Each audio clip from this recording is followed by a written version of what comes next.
Hello there, you lovely lot. Welcome to the newly named 7 Deadly Seasons. Thank you again to Mr. Tom Hines. He always seems to come out with the best names. But anyway, you guys seem to really enjoy the concept and what we managed to achieve through the Benfica save. So I'm obviously gonna do it again, because why not? You also suggested some really good teams for me to use, which I'm really happy with, and I've noted some of those down for future reference. But I've already started this one before the Benfica save come out, and I'm actually quite intrigued on how we can get on and what we can achieve during this new season or series of 7 Deadly Seasons. Now, you probably already know from the thumbnail itself or the title, but we are trying to win the Premier League within 7 seasons with Everton. Now, whoa, yes, only the Premier League. And I know that a lot of people have probably already done this. You may have even done it yourself with Everton. But, viewers, hear me out. I'm not playing all the games. I am simulating every single season. I am not touching one league game whatsoever. So it's all going to be down to my assistant manager, and all going to be down to the signings I make and the tactic that I create. So hopefully, viewers, we can still achieve this quite big kind of achievement, I think, within 7 seasons. And that is basically because, like I mentioned, we don't really have a lot of impact on it once I start the simulation. Hardly at all. So, although you might have done it yourself, I'm hoping that we can do the job throughout this. So in case this is the first one that you have seen and you didn't see the Benfica save, which I do implore you to go and check out if you haven't done so already, we are trying to achieve something. We're trying to win a trophy with a certain team within 7 seasons, and all that I am allowed to do is sign players up until the first league game of the season, come back mid-season throughout the mid-season transfer window, whenever that will be, depending on what country I am managing in, and maybe sign a couple of more players before the next game comes up in that part of the season as well. And other than that, viewers, it's all holidaying. It is just holidaying every single season. And this first episode will be season number 1 and season number 2. So like I mentioned before, Everton, Premier League, let's have a look at it. And here we are, viewers. We are already at the 10th of August 2019.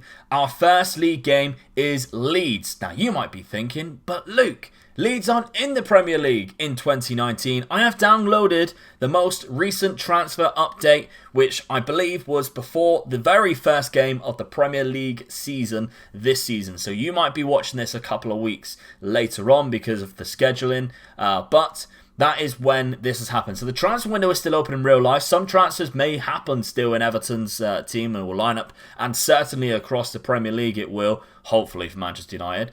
But all of the signings that Everton have made up until the first transfer window has happened here, and the likes of Leeds have come up and the likes of Norwich have gone down. So I hope you don't mind me doing that. I just wanted to try out the new database and give myself a bit of a better chance, because Alan and James Rodriguez are 2 fantastic signings that I would like to have done for Everton. But here we go. What have we done in this first transfer window? We have had the original budget of 11 million, and we have 11 million.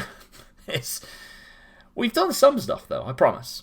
So on the outs, viewers, we had a few players leave the club. We have Mo Bezic, a player that I never really intended to use, went to Crystal Palace, £10 million, and Czech Tozen, £7.5 million, as well as Moise Kean and Yannick Bolasie leaving on loan. Those were the transfers on the outs that I went and did myself. But on the transfers in, viewers, we have made some big moves.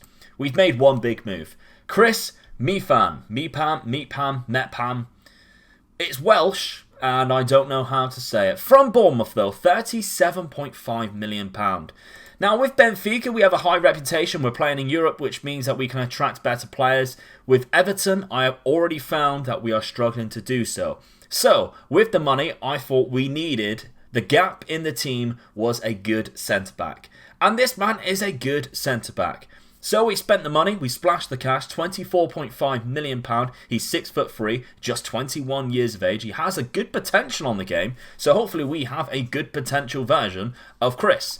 But, as you've seen there before, £37.5 million is a lot of money. They only just bought him the season beforehand for £12 million, and he only actually played 13 games. So there's a lot of hype around this guy, and not a lot of stuff that's been returned yet, so hopefully we can get the best out of Chris. But I think He does bring a vast improvement into our side before the start of the season, but we need to have a look at the tactic before we simulate it. So the tactic, viewers, that we are going with is a very simple one like this, and it's very similar to the one that Ryan Cassidy has made recently, but this time round I wanted to make one myself, so I haven't named it or anything like that, but as you can see, it's kind of isometric. We had this shadow striker player, which will be the James Rodriguez role. We have a deep line playmaker, a box-to-box midfielder, more than likely will be Alan and Andre Gomez. The two inside forwards, one on attack, one on support, because he has the attacking player there. But the only players that I actually want to make sure play every single game that they are available is Mason Holgate and Chris Metpam. I just can't, viewers. And that is simply because they do have some other options there at centre-back, like Michael Keane. And although Michael Keane is an okay player, the other two I just think have a lot better potential to be better in the long run. So Mason Holgate already is a four-star potential player playing at 3-star, but he might get overlooked by Michael Keane, and I don't want that to happen. I prefer Mason Holgate, even though he is a little smaller. He does have better physicals, and I think an all-round a better defender than Michael Keane. And of course, our new signing has to fit in there. We spent the money on him, we splashed the cash. That is what we need to do. But we do have some other players on the bench who will be sort of bit part players as well. The likes of Sandro, who can do a really good job up front. Theo Walcott might be someone we look to offload in the future. And Gylfi Sigurdsson, viewers, there's not a lot of room for Gylfi Sigurdsson anymore. Used to be Everton's best player, but now with the arrival of James Rodriguez, what will be in for the future for Gylfi Sigurdsson? Let me know down in the comments. What do you think I should do? Because, of course, we're only going 2 seasons into the future. You might see something happen. You might not. There's only one way to find out, and that is to keep watching the bloody video. So without further ado, let's simulate 1 season into the future and see how we've done in our first year. Well, here we are, the end of the first season, and a very successful season, to say the least. We finished in 5th place, viewers, which gives us a Europa League spot. We finished above Chelsea. Yeah, Chelsea, who had Kai Havertz and Ben Chilwell, all of those really good players, and Tottenham and Wolves. I think that's a really successful season.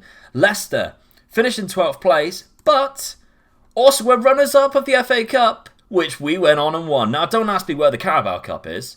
Not a clue what happened to the Carabao Cup this season. Maybe it's something to do with the editor, with the edit of the database that we had.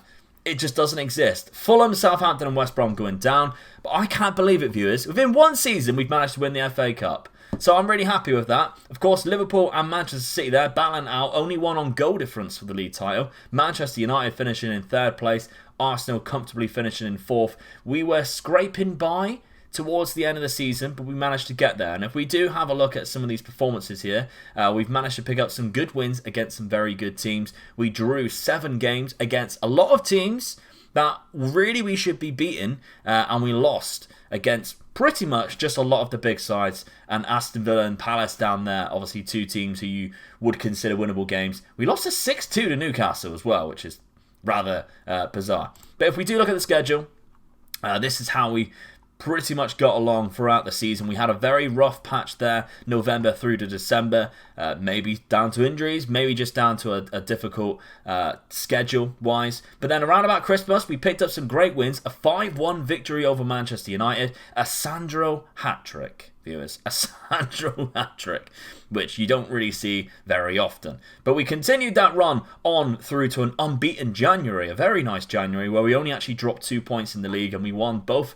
our FA Cup ties. A 4-1 victory against Tottenham, Dominic Calvert-Lewin, hat-trick, because when it got to January, viewers, I realised we weren't playing Dominic Calvert-Lewin, and I decided that he would be better in the long run, and boy oh boy, did that come to fruition, because January 1st was when I came back, and I thought, right, okay, we need to put Dominic Calvert-Lewin in there. I put Dominic Calvert-Lewin in there, realised that Tottenham was the first game, so I did anything I possibly could transfer-wise, and then I couldn't even offer them contracts or anything like that. We had to play the game, which meant I had to simulate towards the end of the season. So I moved Dominic Calvert-Lewin. He scored a hat-trick there against Tottenham in his first game that I put him in the side as a starting player. He then scored a brace against Southampton. He scored against West Ham, and then he got another brace against Burnley. So a fantastic start for Calvert-Lewin, and you will see his name pop up a few more times here. But a good mid to end run there, a very bad ended the season. A 5-1 defeat, a 6-2 defeat, and a 3-0 defeat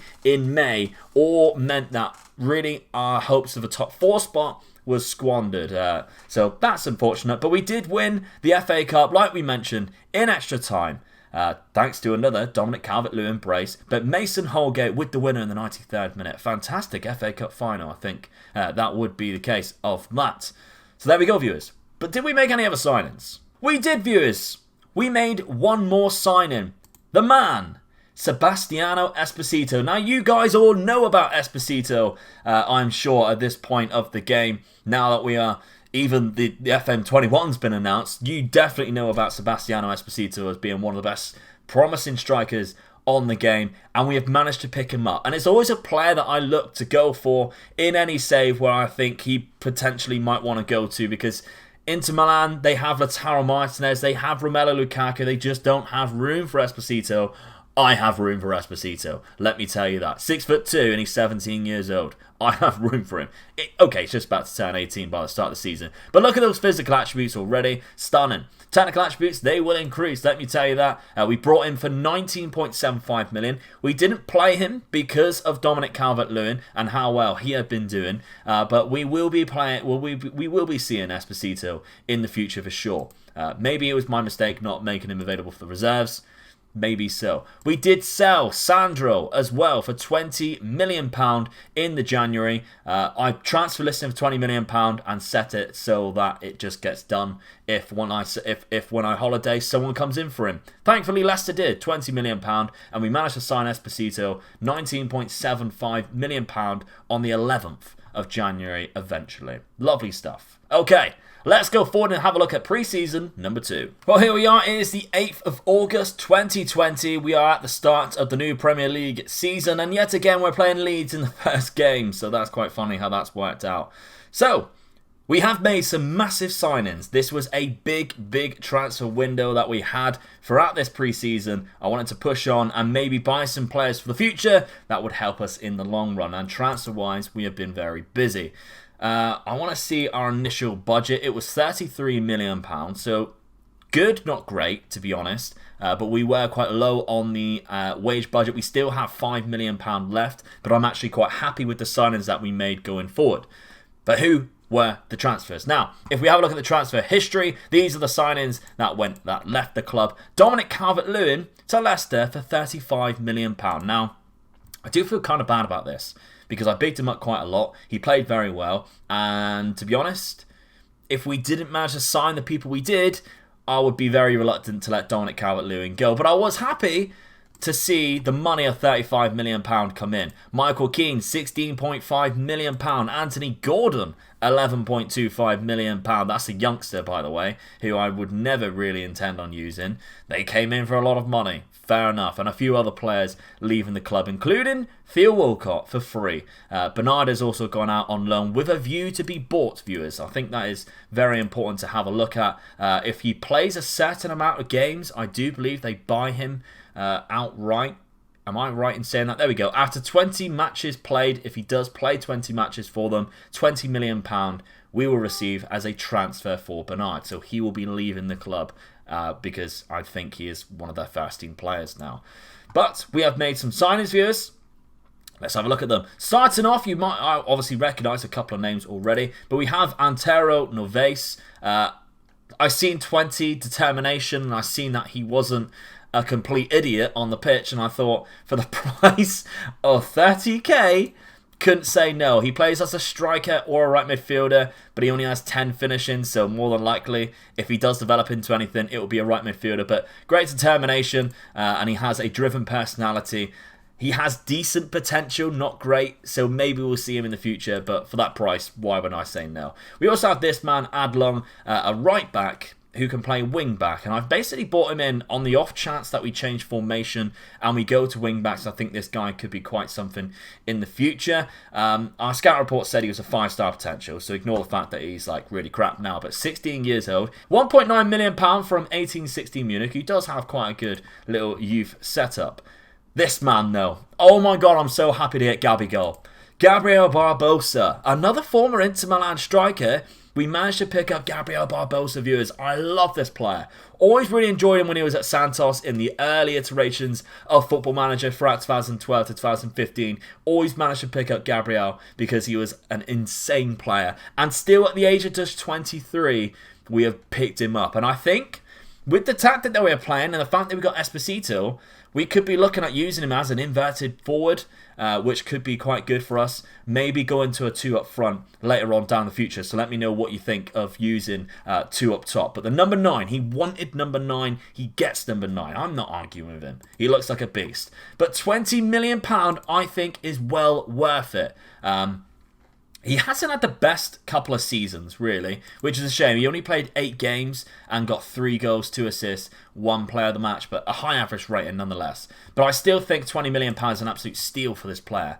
A good current ability of 155, so special player, I think. I don't think he has like much progression, and we're paying him a lot of wages, but I don't care. Overall, I'm really happy with this signing. Arguably just as good, though, is this man, Thales Magno. Now, he is just turned 18 years old, and I know this guy he has a good potential range, I think, of up to 170. So I know he can be really good. And after 1 season, my scouts were like, you need to sign this guy 100, like, scout report, 100. And I thought, wow, okay. He had a £24 million option to buy for us, so that was roughly the ballpark figure, and I thought, yes, we need to get him in our side because he could be brilliant. He's already turning out quite a player at 146 current ability, and his fundamental attributes for that left-sided or right-sided or up front is all really good to me. 18 years old, 6'1". He's already coming in at a 4.5-star rated current ability, and he's cheap as chips, viewers, which I'm quite happy with as well. Thales Magno, another Brazilian added to this lineup, another South American added to this lineup. We managed to get a work permit because we paid a certain amount of money to him, thankfully. And also, I forgot to mention that England does not leave the EU. In my save game file, it came up in the January, so thankfully we won't have to worry about any Brexit rules in this save game file, something that I was kind of dreading when I thought about doing the Premier League. 2 players from Norwich, though. One is Max Aarons. Of course, we have Seamus Coleman. We also have Joe Kenny, I think it is, who can play at right back, but Coleman's towards the end of his career. Joe Kenny is not quite where I'd like to be. He's not a Premier League winner, I don't think, viewers. Whereas Max Aarons, he has the potential to be a Premier League winner in the future. Norwich, I tried going for this man and the other signing we made, Ben Godfrey, at centre-back the season before. They were having none of it. This time round, though, because they didn't manage to get promoted, we managed to pick him up. £24 million, I think, is quite good for this player, for a right-back. You might see it's quite excessive, but he is just 20 years of age. He does have a lot of potential going forward. We're paying him quite a lot of wages, but he's English. He counts to all of that good stuff as well for the homegrown talent. And to be honest, his mental attributes and his physical attributes are exceptionally good for a 20-year-old, and his technicals will only get better in the future. But our final signing, viewers, Ben Godfrey, £20 million. I offered Norwich £26 to £30 million the season before, and they were having none of it, which is why we went for Chris from Bournemouth instead. So they missed out because we ended up signing him for just £20 million in the second season, and I think he is well worth it. A very good player. He's just 6 foot, so we do have quite a small defence, which is my only worry. But he's good, he's pacey, he's got all the fundamental attributes to be a very good ball-playing defender, or a libero if we ever need to use that. So that's also quite a nice little option as well. The tactic, though, viewers. The tactic, we're still going with the same, and instead of playing Mason Holgate, we're going for Chris and Ben Godfrey, and the rest I'm letting the assistant manager pick up along the way. So I'm quite happy with how this is going. You can see here roughly what we're doing. The individual instructions, there isn't many changes whatsoever, if any, and I'm just basically on set pieces doing my usual corner routine to the near post, the 6-yard box, near post, and attacking it with our tallest player, which, as you can see, happens on both sides. One last thing I want to check, though, viewers. The one last thing I want to see is the season preview here. We are predicted to finish in 7th place. Not too bad whatsoever. And the competitions that we are in, the Europa League, we're expected to reach the semi-final, which we will enter the group stage. Hasn't been drawn yet, I do not believe. So that's quite interesting as well. They're still going through all of the qualifying rounds to get to that. So we won't find out who we are in the group stage until we get to the end of the season. But let's do that right now. Look at this. 7th place, we finished exactly where we were predicted. Of course, we have gone backwards, though, viewers. But that is fine. We didn't do too bad this season. And we do have a lot of youngsters, which will eventually make us a better side. Competitions, though. Let's have a look at the competitions. I know, viewers, Tottenham won the league. Don't ask. Jose Mourinho, I suppose. Manchester City missing out by a point. Again, they're really just missing out. Liverpool dropped all the way down to 4th place. But Chelsea managed to get better. They finished in 5th place. Manchester United finishing above us as well. But we still managed to beat out some big teams. The likes of Wolves, Sheffield United, Leicester, all finishing down there. Leeds were finally relegated. Crystal Palace and Cardiff all going down. The Carabao Cup is back though. We didn't last very long. We got knocked out by West Bromwich Albion. It was won by Liverpool. We were knocked down the 4th round by West Bromwich Albion of the FA Cup too. That was won by Chelsea. We now enter the the Europa League, and we are knocked out of the quarter-final of the Europa League, which was won eventually by Lille. But we will enter the Euro Cup 2, unfortunately, viewers, this time round, instead of the UEFA Europa League. So, still European football, but not amazing. Let's have a look. Did we make any... I'll tell you what we didn't do last time, is have a look at all the stats. And I do apologise for that. So, I know people like to see this. But the most appearances is obviously the 2 players that we selected and our goalkeeper. Goals-wise, very spread out across James Rodriguez, Gabriel Barbosa, and Andre Gomez. And Esposito didn't have too great of a season, but we didn't actually select him up front, which might be the reason why. He still played a fair few games and scored 8 goals. But the goals kind of spread out. James Rodriguez also managed to get 14 assists, so he is easily our best player this season.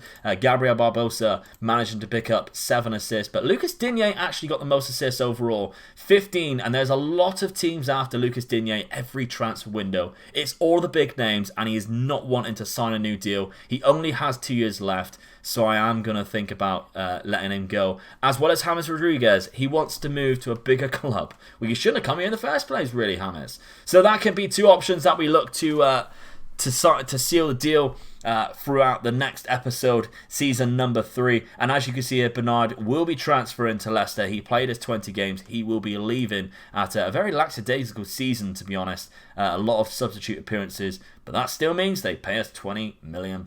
Happy with that. No notable arrivals or departures either. We didn't do anything in January. And if we do have a look at transfer-wise, really, there isn't anything that is happening. But we do have £60 million to spend in the next transfer window, which will of course be the next episode, with a lot of players looking to leave that we could sell for a lot of money. So I think next transfer window will probably be our biggest viewer. So you do not want to miss episode number 2 of this. Finally, we'll go through the schedule.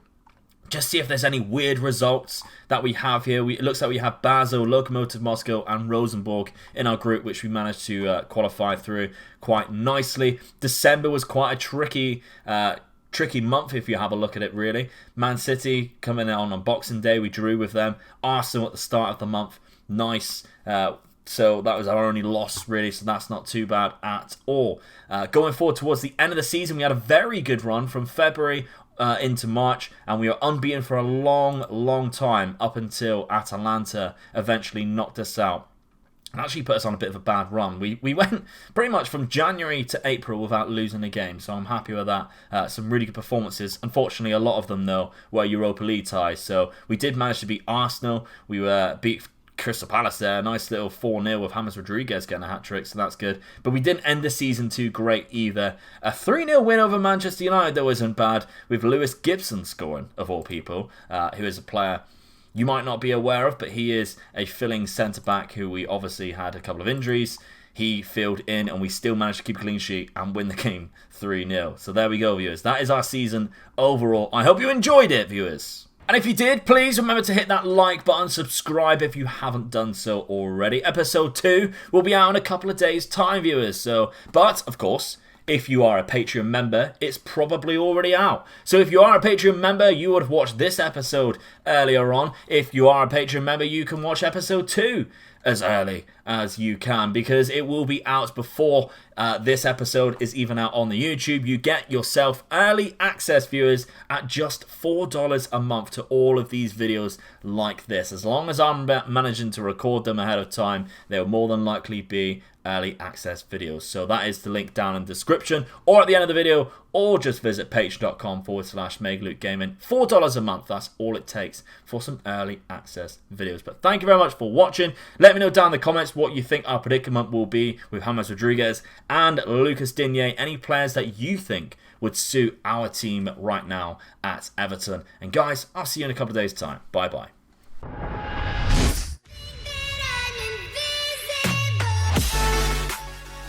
Thank you for watching the video. If you enjoyed it, remember to smash that like button. Hit the Patreon page if you want some early access to some videos or to sponsor a player. And here is a video that I think you might like.